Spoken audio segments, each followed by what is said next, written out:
Faith and belief.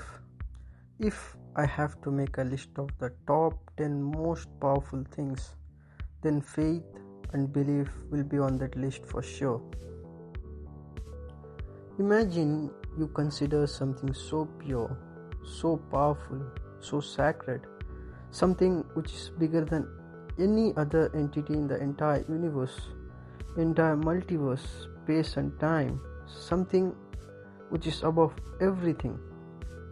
Now, imagine to what extent this thing can provide you with energy, motivation, purpose, and the willingness to do anything for this thing, this entity, this higher power.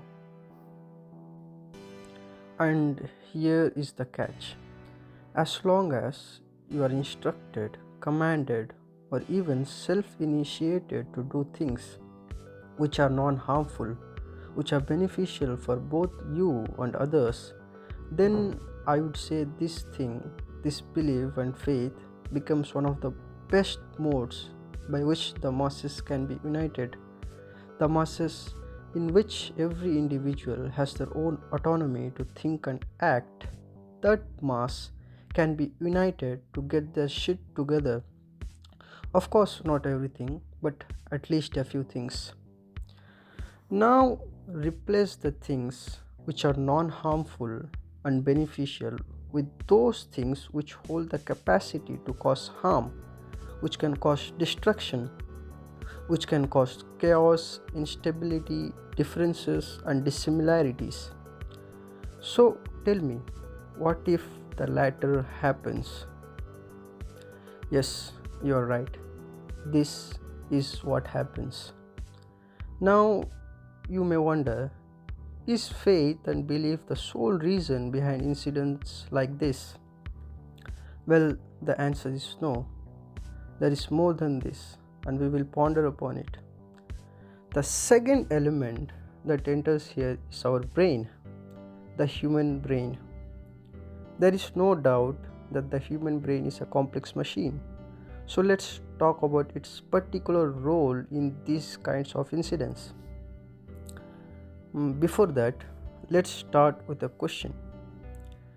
Can every human being with a high amount of faith and belief in a particular entity commit such a violent, inhuman, and heinous act? The simple answer is no, and the complex reason behind it is that no matter how much hate you possess for a particular individual or group, no matter how many hateful and abusive comments you have made for those whose thoughts, values, and opinions don't align with yours, you still will not be able to kill somebody if that person is standing in front of you. Believe me, you can't.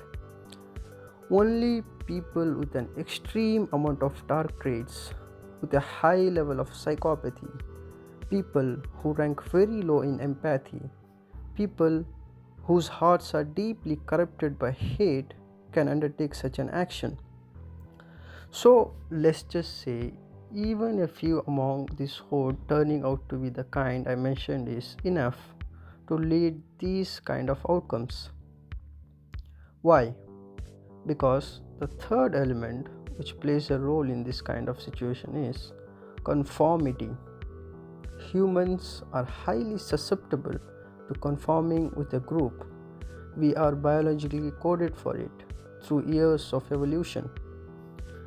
Now, let's just say the majority of the individuals present in this horde might never have even thought about killing someone, and it would have remained so if they had faced the victim alone and not in a horde.